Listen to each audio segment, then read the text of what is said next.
ರಾಜ್ಯ ಸರ್ಕಾರದ ಶಕ್ತಿ ಯೋಜನೆ ಎಫೆಕ್ಟ್. ಬಸ್ ಬಾಗಿಲಿಗೆ ಜ್ಯೋತಿ ಬೀಳುತ್ತಿರುವ ವಿದ್ಯಾರ್ಥಿಗಳು. ರಾಜ್ಯದಲ್ಲಿ ಶಕ್ತಿ ಯೋಜನೆ ಅನುಷ್ಠಾನಕ್ಕೆ ಬಂದಾಗಿನಿಂದ ಮಹಿಳಾ ಪ್ರಯಾಣಿಕರ ಸಂಖ್ಯೆ ದುಪ್ಪಟ್ಟಾಗಿದ್ದು, ಇದು ಬಸ್ನಲ್ಲಿ ಪ್ರಯಾಣಿಸುವ ಶಾಲಾ ಕಾಲೇಜು ಮಕ್ಕಳ ಮೇಲೆ ವ್ಯತಿರಿಕ್ತ ಪರಿಣಾಮ ಬೀರುತ್ತಿದೆ. ಹೆಚ್ಚಾಗಿರುವ ಮಹಿಳಾ ಪ್ರಯಾಣಿಕರ ಸಂಖ್ಯೆಗೆ ಅನುಗುಣವಾಗಿ ಸಾರಿಗೆ ಇಲಾಖೆಗೆ ಬಸ್ಗಳನ್ನು ಹೊಂದಿಸಲು ಸಾಧ್ಯವಾಗುತ್ತಿಲ್ಲ. ಇದರಿಂದಾಗಿ ಓಡಾಡುವ ಕಡಿಮೆ ಬಸ್ಗಳಲ್ಲಿ ಪ್ರಯಾಣಿಕರು ಪ್ರಯಾಣಿಸಲು ಹೆಣಗಾಡಬೇಕಾದ ಪರಿಸ್ಥಿತಿ ನಿರ್ಮಾಣವಾಗಿದೆ.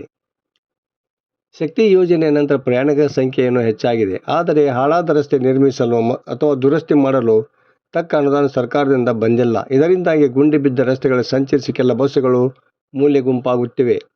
ಇದರಿಂದಾಗಿ ಬಸ್ಗಳ ಸಂಖ್ಯೆಯು ಕಡಿಮೆ ಆಗುತ್ತಿದೆ. ಹೀಗಾಗಿ ಓಡಾಡುವ ಬಸ್ಗಳಲ್ಲಿ ಪ್ರಯಾಸದಿಂದ ಪ್ರಯಾಣಿಕರು ತಿರುಗಾಡಬೇಕಾಗಿದೆ.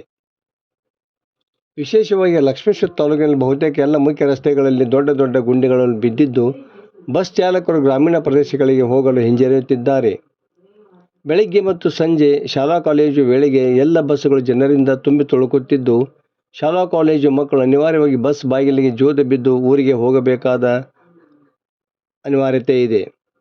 ಆಕಸ್ಮಿಕವಾಗಿ ಮಕ್ಕಳು ಬಿದ್ದರೆ ಪ್ರಾಣಕ್ಕೆ ಸಂಚಕಾರ ಬರುವ ಭಯವಿದೆ. ಇದರಿಂದಾಗಿ ಸಾರಿಗೆ ಇಲಾಖೆಯು ಹೆಚ್ಚು ಬಸ್ಸುಗಳನ್ನು ಓಡಿಸಬೇಕೆಂದು ಶಾಲಾ ಕಾಲೇಜು ವಿದ್ಯಾರ್ಥಿಗಳು ಆಗ್ರಹಿಸಿದ್ದಾರೆ. ವರದಿ ನಾಗರಾಜ್ ಹಣಿಗಿ, ಪ್ರಜಾಧ್ವನಿ, ಲಕ್ಷ್ಮೇಶ್ವರ.